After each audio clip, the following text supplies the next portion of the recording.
Headed right to our Lewis Automotive Hotline and a chance to talk with former Razorback pitcher James Teague, who now works at the Teague Law Firm, and he's been joining us here on Halftime for a couple years to zero in on Arkansas baseball and a little bit on the law. James, what's going on these days?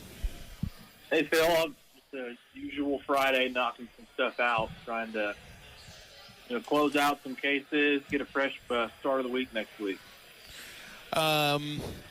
More than a month from the start of the SEC tournament, James. Today is 5 weeks from when the regionals would begin. How about that? It would be at home, theoretically, if they continue to play the way I think that they have been throughout most of the season, but things move really quickly right now. What's important for this team to be focusing on with a month before the SEC tournament? Well, I think it's somewhat of a Y in the road that all teams go through SEC. They start hot or maybe start slow. Are we going to continue on the downward trend, or are we going to rebound and finish more or less how we started?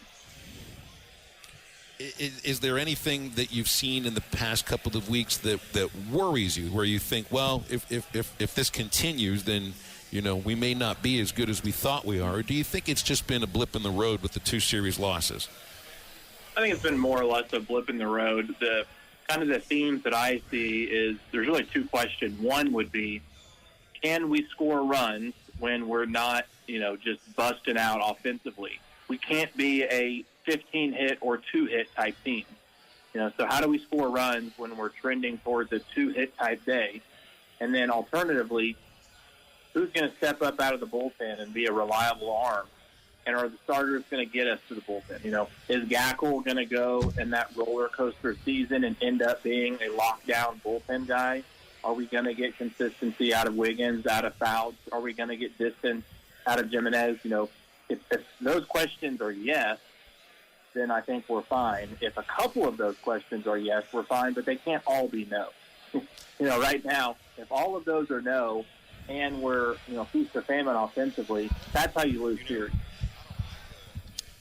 So what have you felt like the effect of Nolan Souza's injury? Because the way I've looked at it is Dave Van Horn has basically known what the lineup is going to look like almost every game for about a month and a half, up until Souza's out for the year with a shoulder injury. And then it was just a little bit, I don't say it's like shaky, it's just, when it's 1 out of 9 players, and it's not like I thought Souza's steady at second base. He wasn't the linchpin to the lineup. He was coming around a little bit, but there's been an effect, I think, offensively for the team just from that injury, and I wonder what you've seen.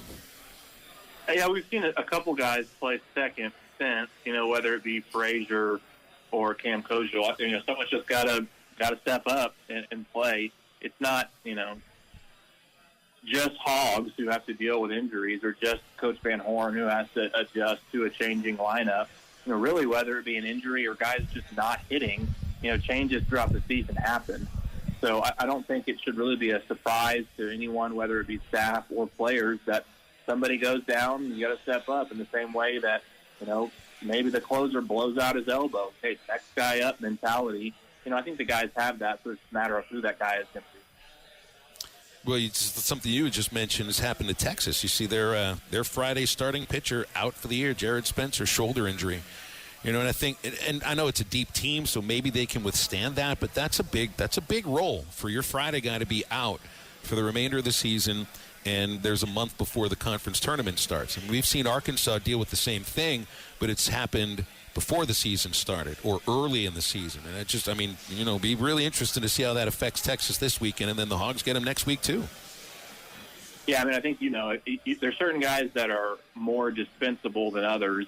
I'd say your leading offensive guy and your Friday night starter are not one of those guys. So, that's obviously going to hurt. Can they fill in the gaps? Maybe, that's to be determined, but that's big shoes to fill when you've got your Friday night guy who you're expecting to give you a chance to win every time he goes out. Now you've got to have someone else eat those innings, and on paper, whoever else is eating those innings is probably not as good, or else they would be competing for that Friday spot. I want to ask you about roles in the bullpen and how closers are just there's a different role for closers depending on the situation. And we're seeing with Arkansas, they're guys that they are really comfortable giving the ball to in the 5th, 6th inning, say take this and take it to the very end. Jimenez would be top of that list. I think they might look at Gabe Gackle that way now. Bybee, you can see them do it too. But then there's another role as closer, and I think that's the old way of looking at closers, of the 9th inning guy you give the ball to. You say, just throw as hard as you can for this next inning. We'll take it from there. A lot of times you'd be a little nervous giving the ball to that kind of pitcher with a 1-run lead in the 9th inning. And I wonder, Wiggins and Fouch are the two that I think that would fill that role. And you got to feel comfortable that they're able to throw.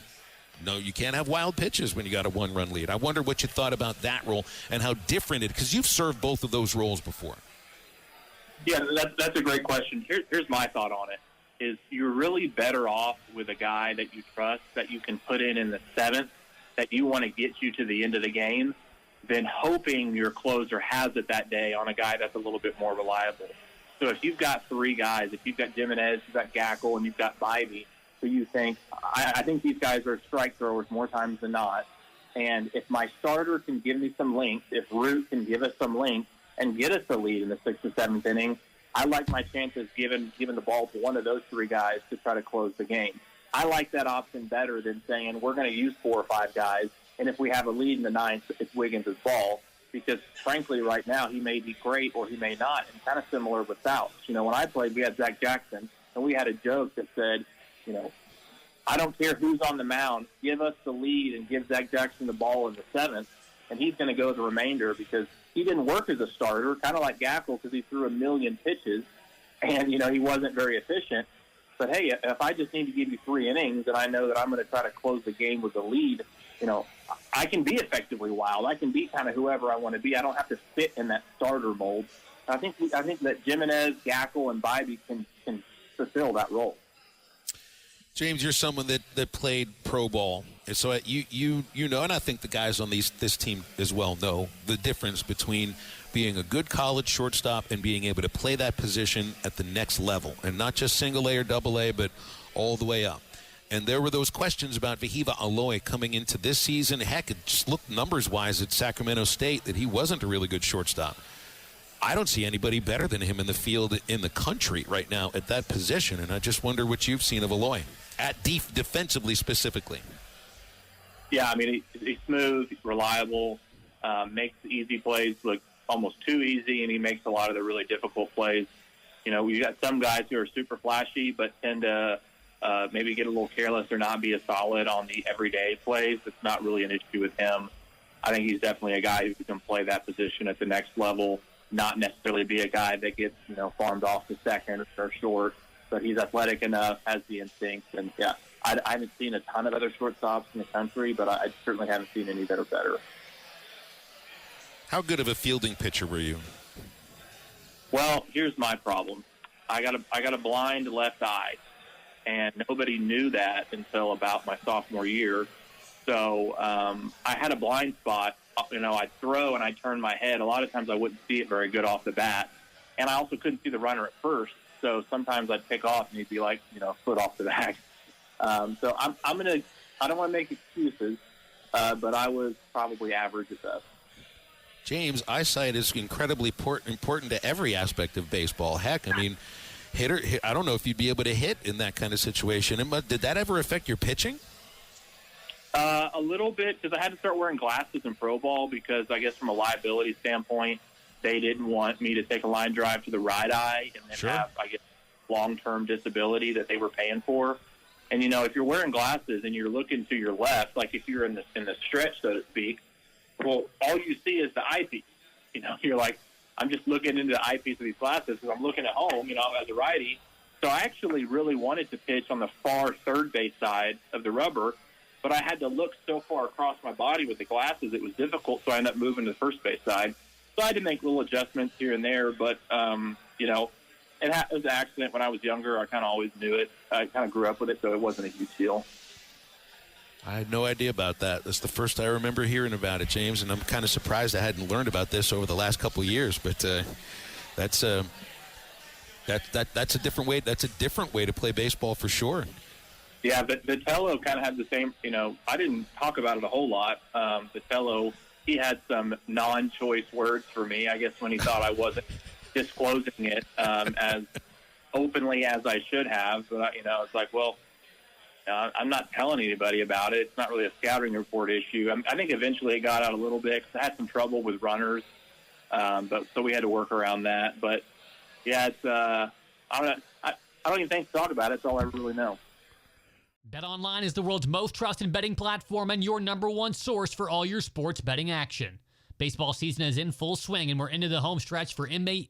We're into the home stretch for NBA and NHL playoffs. BetOnline has more ways to stay in on the action with the latest odds, news, and scores, even live in-game betting while the games are being played. With the largest selection of odds on everything from the MLB, NHL, and UFC, BetOnline remains the number one online source for all your sports wagering information. In between games, head over to BetOnline Casino with all the top Vegas-style games, including poker and live casino. BetOnline, the game starts here.